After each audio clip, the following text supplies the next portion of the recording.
Lil Boosie sends two members to Duke 093 the jeweler's parking spot. Did they purposely tell him to park in a specific place, or was it all just a coincidence? To find out, make sure you subscribe to the channel, watch this whole video, hit the bell, and drop a comment and like. Let's get right into it. Where the parking spot that Boosie parked at, it was at least 10 open parking spots left in the VIP, and it was enough room for Duke the jeweler. If he wanted to park there, he should have definitely been able to park there.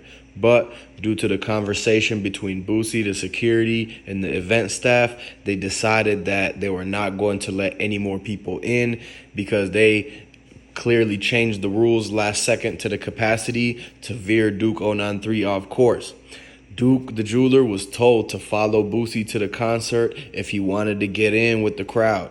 And so he did what he was supposed to do. He listened to Boosie's driver. He followed Boosie's team. He was in the car right behind him. But still, when they got to that gate, when they got to the fence and they were talking to the event staff, the security, and the valet, somebody had decided to not let Duke the jeweler go into the safe zone of the parking spots.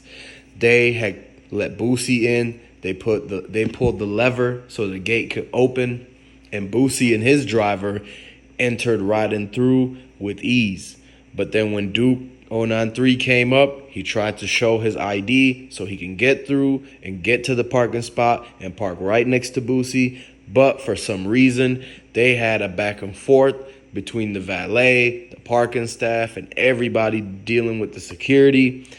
And it was at that point that they told Duke that he could not park in the VIP and that he has to go park at the guest parking.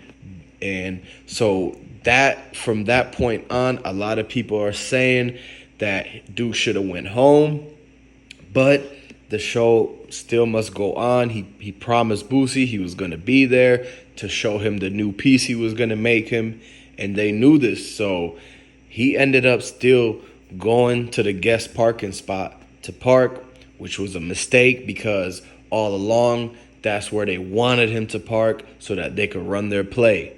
So as the concert goes on, it's a lot of people driving past Duke's truck. They keep driving one way, turning around, and driving another way. It was many times where there was a lot of people trying to call Duke out to the parking garage. They were trying to get Duke to go outside. They tried to get him from backstage to go into the whole area where everybody was taking a break at, and basically literally trying to get him to get out of that safe zone and be already, this could have happened a lot earlier. Like, they tried to get Duke to come outside multiple times. But when the show was over and he thought he was moving with Boosie's team again, just like how he followed them, he thought when he followed them into the parking lot area that it was just, it was just like the rules and the communication, which caused him not to be able to park next to Boosie. But then once they were leaving, it's like the play was still about to be ran. And the fact that Duke didn't come outside until the very end. And when he finally came outside, that's when the people were already there. They were already around the corner. Duke was there in a red truck. He was in the red truck, y'all. And this was like literally some side parking lot. Anybody could have got through there. There wasn't no barriers, nobody blocking people from entering and exiting. They weren't really paying attention to who is coming in and who's coming out of the guest parking lot.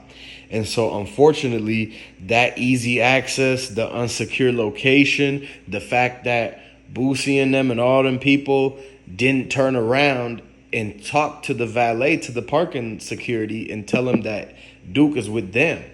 Because they had enough time. They had enough parking spots.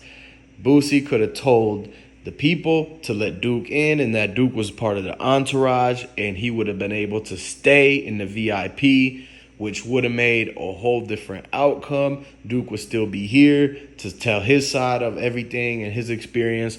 But at the end of the day, you really can't trust nobody, because if you really look at it, whether it was a setup, whether it was the back door, is that there were too many changes of course, too many changes to the plan, too many changes to like how they were going to move. They really never sat there and stuck to the plan of what they told Duke, how it was all going to go down, about them going from the dice game to the concert. And it was too many people at the dice game who were really wolves that were in sheep clothes, and was really just like stalking, preying on Duke and trying to see if he was going to flash the money, trying to see if he was going to pull any of the chains out. But once they identified that everything was in the Louis Vuitton bag, that's when they waited for their right moment. They kept an eye on his Instagram page, because when you look at the Instagram page, his stories from that whole night, he was going into the elevator, going up in the elevator, and when you see he put the phone down towards the ground, you see the Louis Vuitton bags, not just one of them,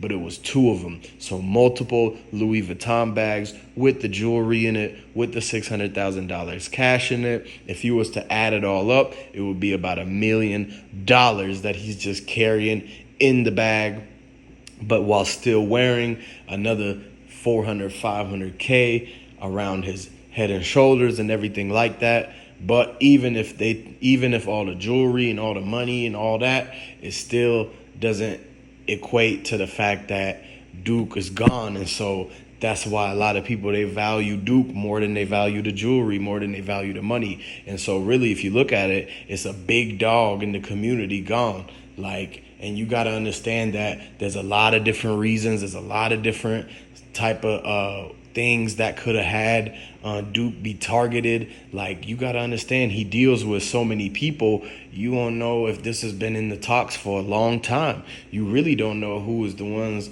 to have all the action start.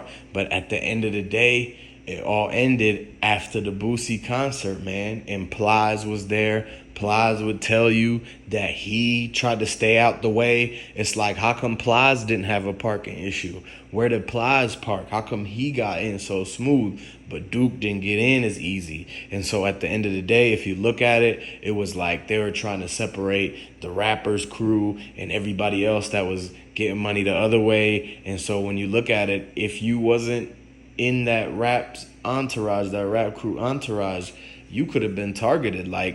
The wolves could have been like, hey, we see this person, we see that person. They're not really with the Boosie team. So it's fair game it's open season, basically. And so that's why a lot of people have to watch out. A lot of the people who are the big dogs, it's a lot of wolves out. You got to understand, it's a whole world of haters and wolves and just people who preying on the downfall. And so what you got to understand is that you have to basically move a certain way and make it to where they stay in their lane and you stay in your lane. You stay in the lane where they can't come to access that lane. They're far from that lane. So that's it. You take the higher road and everything like that. So when you really break down the situation and look at it, a lot of people are saying that Duke might have been set up. It could have been backdoored. It all points to the people that's around him at the time when everything went down.